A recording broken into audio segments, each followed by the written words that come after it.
Well, now we shift our focus from COVID-19 to another virus that's accounted for 700,000 deaths in the United States within the last 40 years, HIV. Currently, about 1.2 million people in the U.S. have the virus, and in 2019, more than 36,000 new cases were reported. Disproportionately affected by the virus, the Black community accounts for more than 40% of all new HIV cases. The National Black HIV/AIDS Awareness Day was observed yesterday to commemorate and recognize the progress made in HIV prevention and treatment, but also to call attention to this huge disparity and the extra work that needs to be done within the Black community. And now I have the best person to discuss this very important issue, Grazell Howard. She is the board chair for the Black AIDS Institute. We are so happy to have you. Welcome to the show. Good to see you. Want to talk about these new HIV cases. More than 40%, 42.1% to be exact, are among African Americans. Why this disparity?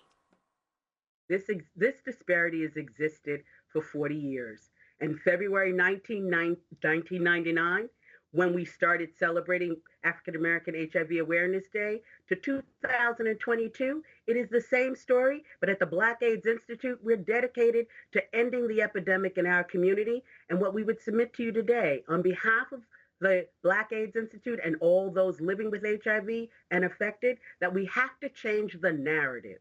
The data informs. However, in a Black community, if the messages are not delivered in a cultural context that takes our whole community into its influence, then we see the numbers that we have.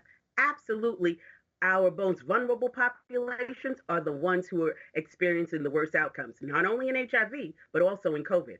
So what we're saying is we have the data, we have tools, preventative tools, and biometric tools that allow people to thrive with an HIV diagnosis. But why is our community still lagging? The messenger matters. Especially. And the federal government's funding the messenger matters. All good points, Grazell. But there are things that need to be structurally addressed to keep that percentage down. Tell me, what do you think are the biggest hurdles?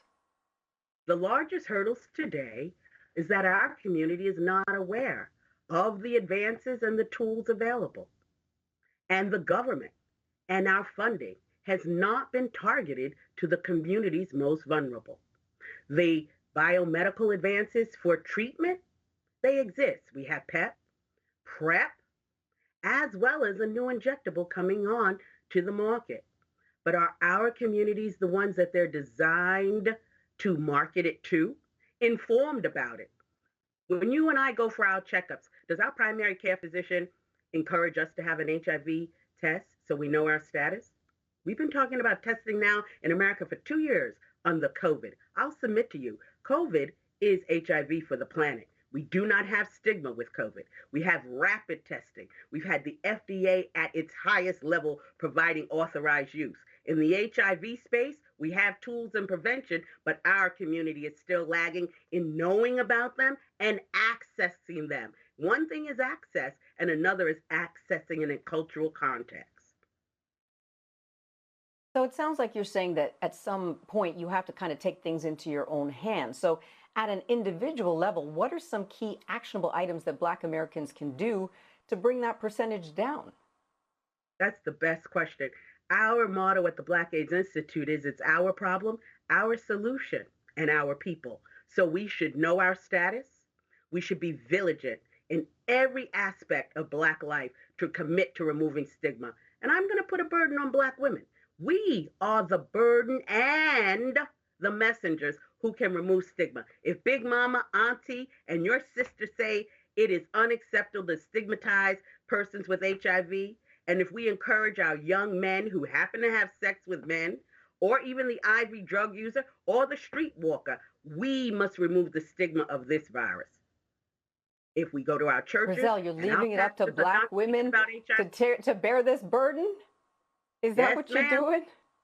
I am. You know why? Who removes stigma in our community? We do. When your mom tells you that is true. We have to change the narrative. So, I join this fight because I know Black women, along with our whole community. But if we don't champion it, who's going to tell our young men and women that we have PrEP? Who's going to say if you engaged in Grazell, high so risk you're telling me you behavior? want us to talk to our kids about this? You want us Absolutely. as Black mothers? Yes. We can live, we can love whom we want, when we want, safely. How do you even begin that conversation, though? You begin that conversation by sharing the fact that there is a virus that exists. That if you do not love yourself enough and exercise safe practices, you would be burdened to a healthcare system that is struggling with taking care of us. That's what we've seen in COVID. We have comorbidities, we have morbidities. We don't respond the same way to medicines. So we are always going to be disproportionately impacted if we do not start taking the responsibility for ourselves. Grazell, I have a lot more to ask you. Can you please stand by because we need to take a quick break? When we come back, I'll continue my discussion with Grazell Howard, who is the board chair for the Black AIDS Institute. Don't go anywhere. Black News Channel needs your help to crush its goal of 2 million daily viewers. With more than 40 million Black people across the country, BNC needs at least 2 million to watch. It's easy. Watch 2 shows 15 minutes a day, Monday through Friday. Share BNC with 5 friends weekly. BNC's March to 2 million daily viewers. Help make Black History Month on TV a year-long reality. The time is now. Tonight, we continue our discussion around HIV/AIDS awareness, especially within the Black American community. Back with me is Grazell Howard. She's the board chair for the Black AIDS Institute. Grazell, we were having some real talk before the break. I want to pick it up where we left off. You said you think it is up to Black women to try to ease the burden here. I want to continue that conversation because, of course, you know, with the particular issues faced by the Black community, having women at the forefront of this discussion when there is hesitancy among Black women when it comes to utilizing PrEP and pre-exposure, we have all these issues. Talk about that. We can lead the charge in making sure our community is informed. We have PEP, which we rarely hear about, which is almost like the day after pill. If you engaged in irresponsible activity, we actually have a tool that will allow you to correct that the next day. Most importantly is we have PrEP, a pre-prophylactic exposure, meaning you're HIV negative. You show by loving yourself that you can take 1 pill a day that will allow you to remain safe and engage in the behaviors you'd like. You will be virally suppressed. Therefore, you will not be able to ever transmit HIV or contract HIV. Yes, there's a compliance component. However, that would allow people in our community, especially our young men who engage in sex with men, or even Black women who engage in high-risk behavior. Do we even know what high-risk behavior is in our community? So we must arm ourselves with the facts. You said real talk, and I'm saying real talk, real time. And in our community, what better person to lead that than the Black woman? Because here's the reality. But We all had a mother. I mean, I'm still, you know, floored that you say that, and I guess I shouldn't be, but the reason why is because, you know, traditionally people have thought of AIDS as more of a gay man's disease. So wouldn't you think that men would be leading the charge? And are people still thinking incorrectly that it's just a gay man's disease? Today, the largest group in our community are young Black men who have sex with men. In 1985, it appeared that HIV was a gay disease. But I remind people, in San Francisco, the first person to die of HIV or AIDS was a woman from Haiti. With that said, in the Black community, we are a whole. We're not segmented by who we love, when we love, and how we love. We are a full, complex community that is governed by the influence of women in that community. The government segments funding, but we can't segment our community. The message must cascade across the whole section.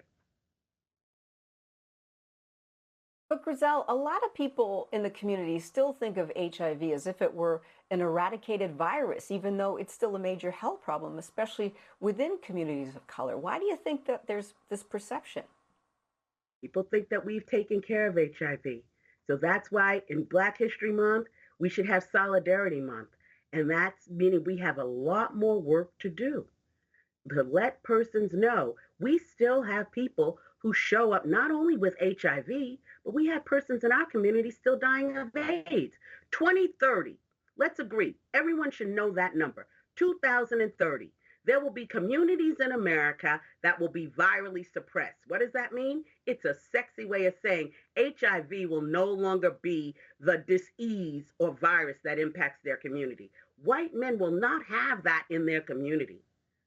White women take PrEP. We're still laggers. Most Black women don't even know what PrEP is. They see the commercials at dinner time, but they haven't realized that Viscotti is a PrEP. They see people walking the dog, beautiful commercials, but we haven't gotten the messages. But what's the So expense to that science is PrEP? there. Pardon me? The expense, I mean, that costs money, the PrEP. Yes, and the pharmaceutical companies and our 340B funded by the government have created opportunities for PrEP. And as of today, the Honorable Barbara Lee, Maxine Waters, and the Honorable Gonzalez Colon, they have legislation that will continue to fund PrEP. The Biden administration can continue to fund the Office of Minority and AIDS. We are really, really pushing for something totally innovative that is led by Maxine Waters, and that is to encourage our community to become the fluent workforce in HIV. The messenger matters, whether it's your doctor, whether it's your social worker, whether it's your behavioral health expert. We know persons who look like us and are fluent in our communities are the ones who can help us live and thrive well in America. And that is a right. However, it appears as a privilege today. We keep saying access, but access is not enough. We need culturally appropriate access with the right messengers and the right tools. So we have biomedical interventions. Yeah, However, we're not using them. Grazell, you've really shared some important information tonight, things that I wasn't even aware of. I appreciate it. I need you, before I leave you, to just give people a place where they can go to get more information if they need it. Please come to the blackaids.org. Blackaids.org. You will find comprehensive information, not only on the accessing the preventive and biomedical tools, but also understand where you and your community get toolkits and information on how we can get the word out. Know how the virus is spread, know how to protect yourself, and commit to ending stigma in our community. Grazell, I have loved having this real talk with you. Thank you so much for being with us tonight on Black News Tonight.